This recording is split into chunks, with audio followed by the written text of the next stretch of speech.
Bismillahirrahmanirrahim.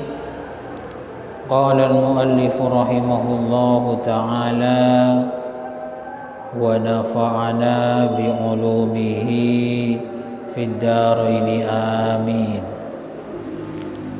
Kemarin sudah dijelaskan, masih di bab motivasi untuk berbuat baik.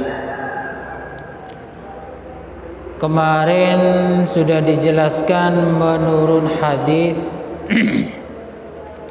muttafaqun alaih, pahalanya orang sodakoh yang paling besar adalah yaitu ketika bersodakoh dalam kondisi sehat. Dua, dalam kondisi sangat pelit. Jadi kita ini sangat eman kepada barang yang mau disodakohkan. Ketiga, dalam kondisi takut fakir. Jadi kalau bersodakoh takut fakir, takut miskin. Wa ta'amulul ghina, dan menginginkan kekayaan.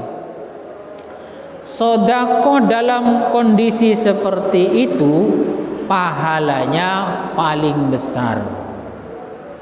Jadi kalau sodakoh dalam kondisi sehat, dalam kondisi sangat eman dengan barang tersebut, kemudian kita ingin kaya, maka sodakohkanlah barang itu, pahalanya paling besar. Cuman kenyataannya itu biasanya tidak seperti ini. Mula sake kapi loro kabeh sedekah wis muga-muga waras. Mula tak kendein wis kendein sudah tidak suka dengan barang itu, disedekahkan, biasanya begitu. Akhirnya pahalanya kecil. Ya, yang besar ini bisa dicoba ini ya.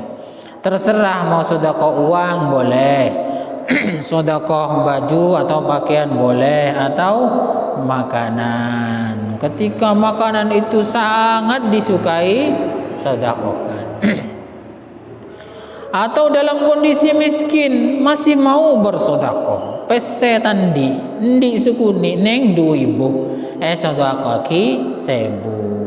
Wah, pahalanya besar itu. Nggak usah nunggu kaya orang sedekah itu. Pokoknya apa yang kita senangi, yang kita cintai, disodakokan, itu pahalanya luar biasa. Apalagi disodakokan kepada orang yang sangat membutuhkan. Ini belajar juga ini. Kalau tidak belajar juga tidak bisa ini. Tidak bisa. Dan sodako itu jangan bilang begini, sodako yang bagus kalau kondangan, umpamanya kendurenan yang bagus kuenya, ndak enak sama tetangga. Nah ini juga salah ya, salah ini. Akhirnya sodakonya bagus, tapi bilangnya ndak enak sama tetangga, bukan lillahi ta'ala. Akhirnya sodakonya bagus, pahalanya hangus. Jadi kalau sedekah ndak usah macam-macam, tahlilan aja. Kalau udah tahlilan 7 hari, ndak enak sama tetangga. Ini juga salah ini. Sudah biayanya sampai terhutang-hutang, sampai hutang kemana-mana untuk biaya tahlilan, niatnya ndak enak sama tetangga. Harus dirubah niat seperti ini. Harus lillahi ta'ala, mendoakan mayit agar supaya menjadi mayit yang diridhoi dan diampuni oleh Allah Ta'ala, gitu ya. Jangan niat macam-macam wis. Jadi umpama niat tahlilan itu bilangnya enak, tahlilan saja, ndak enak sama tetangga. Doh, tahlilan ini ingin cari pujian tetangga apa gimana, kan begitu. Makanya sama juga kendurenan atau hajatan, ngundang orang banyak. Nah, niatnya lillahi ta'ala, jangan niat ingin dipuji orang atau ingin dikatakan, oh kondangannya bagus. Nah, tidak usah gitu. Jadi jangan salah niat, juga jangan salah pasang sodako.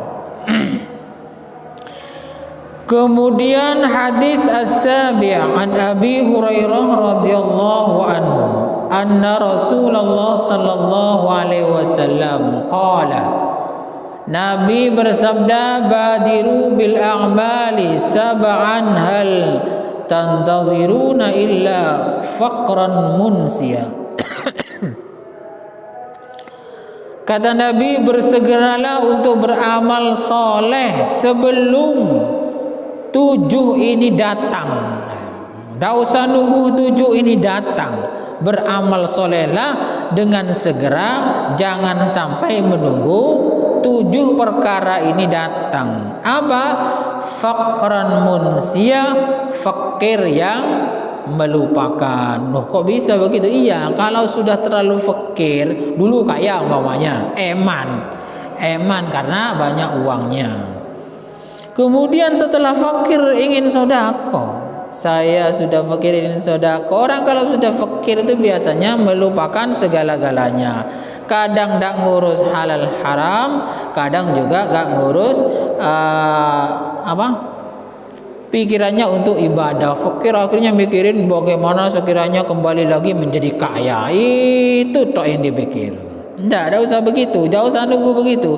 Pokoknya ada kesempatan untuk melakukan amal soleh, ibadah, baca Quran atau sedekah, jangan nunggu fakir. Kalau sudah fakir mau beramal soleh, kayak kita umpama ini.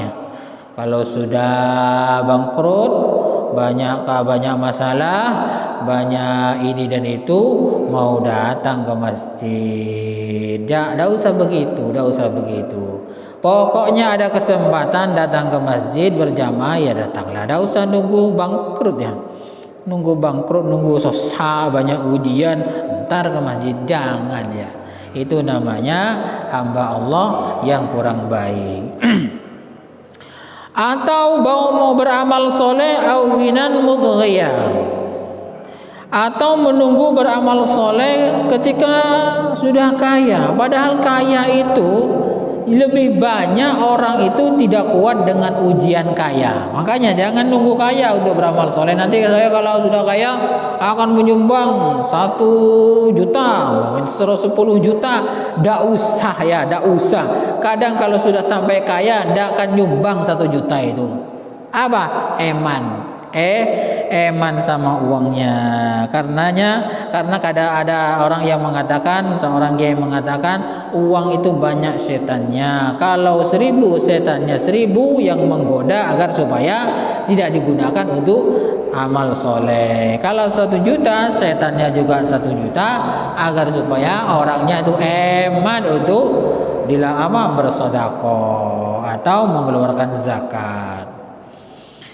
Jadi ghina itu kadang membuat orang itu menjadi pengecutnya. Ini mudghiyan au ghinan mudghiyan, kaya yang membuat orang itu menjadi pengecut. Waktunya zakat, tidak zakat. Waktunya sedekah, tidak sedekah. Waktunya membantu orang, bilangnya banyak tanggungan dan lain sebagainya. Jadi kadang kita ini kaya bukan semakin dekat kepada Allah, tapi semakin menjadi orang pengecut. Tidak usah nunggu itu ya. Kalau punya uang 2000 ya 2000. Nah, kenapa di sini Rasulullah mengatakan kaya itu membuat orang pengecut? Iya, banyak orang itu kaya, setelah kaya banyak bohongnya, banyak carpaknya ya. Ada orang minta tolong, alasan. Ada orang nyari sumbangan, alasan. Ada orang begini, alasan. Nah, akhirnya dirinya itu menjadi orang yang pengecut. Uang atau harta yang dimilikinya itu membuat dia menjadi semakin pengecut. Cuman ketika punya medsos, wah, selfie di tempat ini, makanan harganya mahal ya. Kemudian ikut organisasi komunitas ini yang harga bajunya, sepatunya semuanya mahal-mahal ya. Begitu disebar di medsos.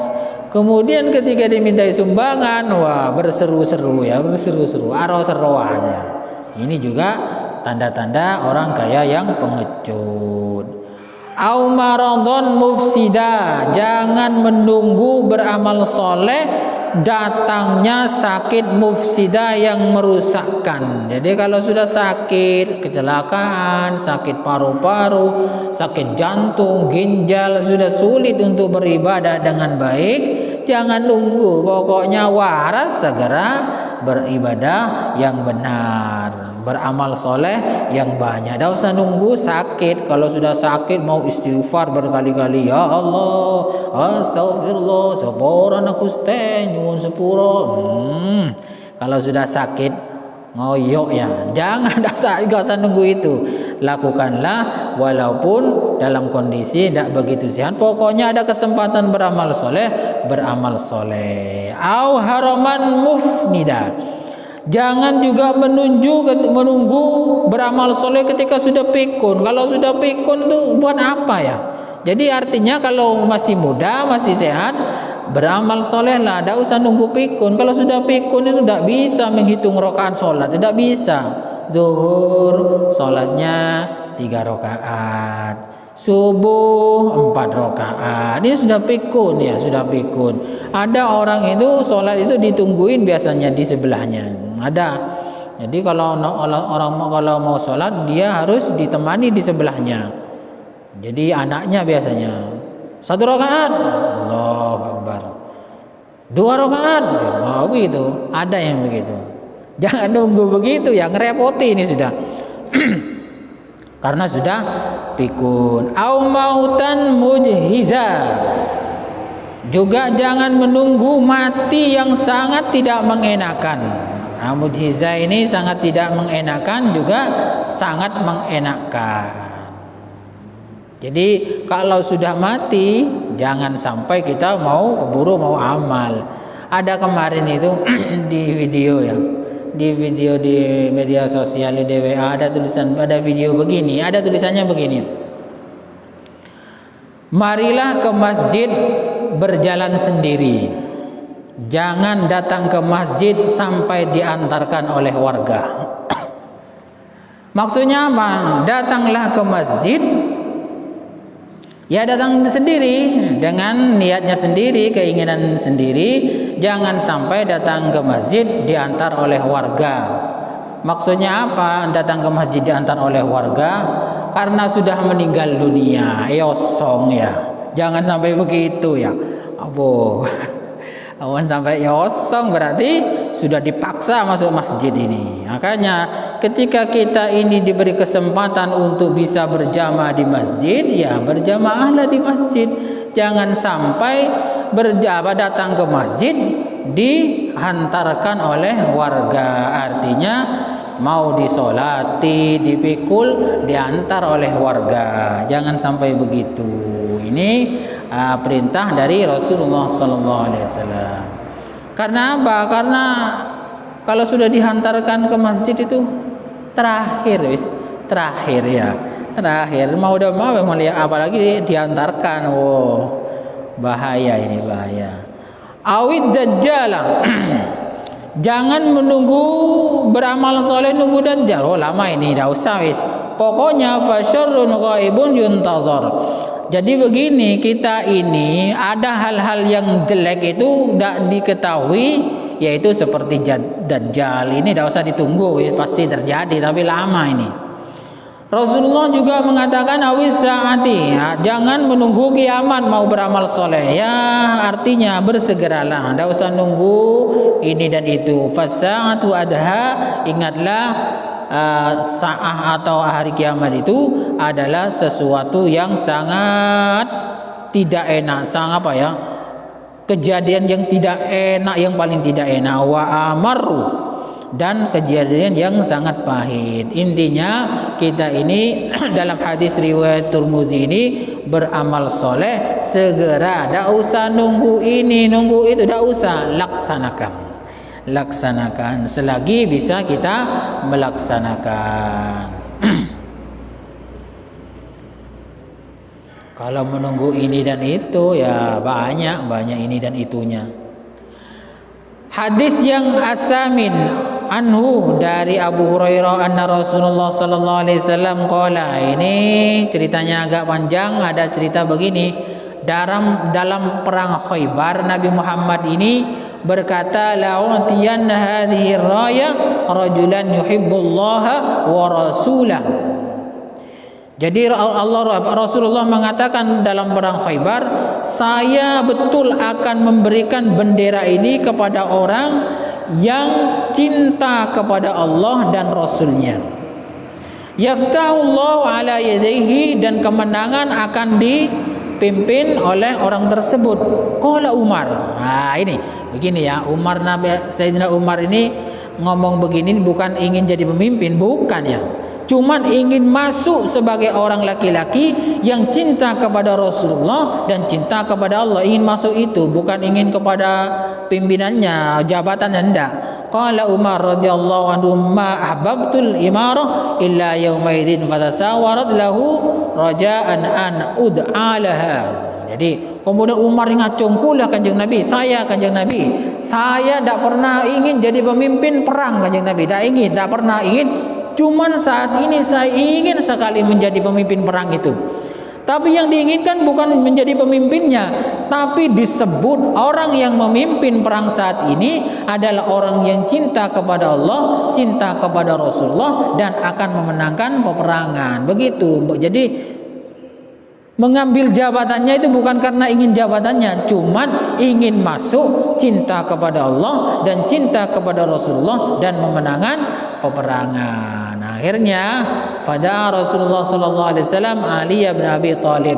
Nabi Muhammad memanggil menantunya yang bernama Abi Thalib, Ali bin Abi Thalib. Jadi tidak memanggil Sayyidina Umar. Kalau kita kan malu ya, setelah saya mau ambil kemudian gak dipilih, malu.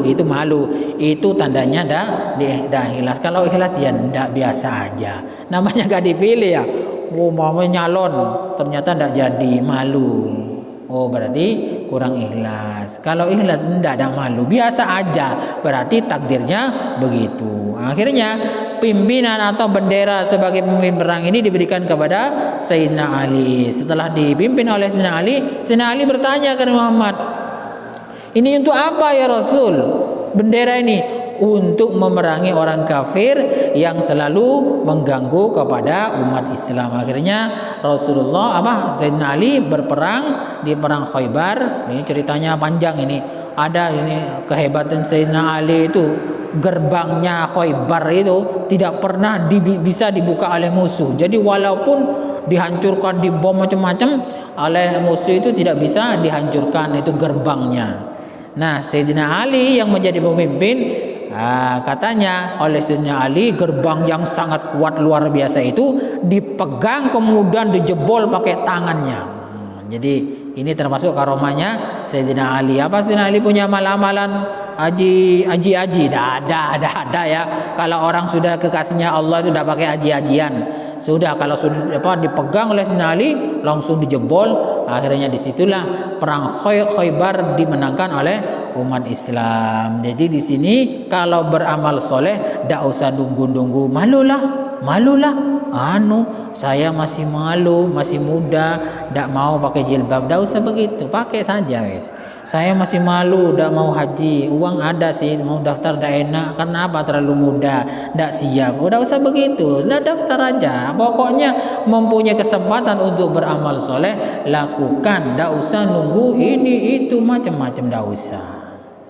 Ini yang diinginkan atau yang disarankan oleh Nabi Muhammad sallallahu alaihi wasallam. Mudah-mudahan bermanfaat. Kurang lebihnya saya mohon maaf.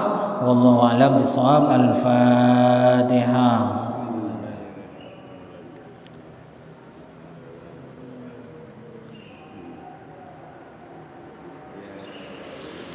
Assalamualaikum warahmatullahi wabarakatuh.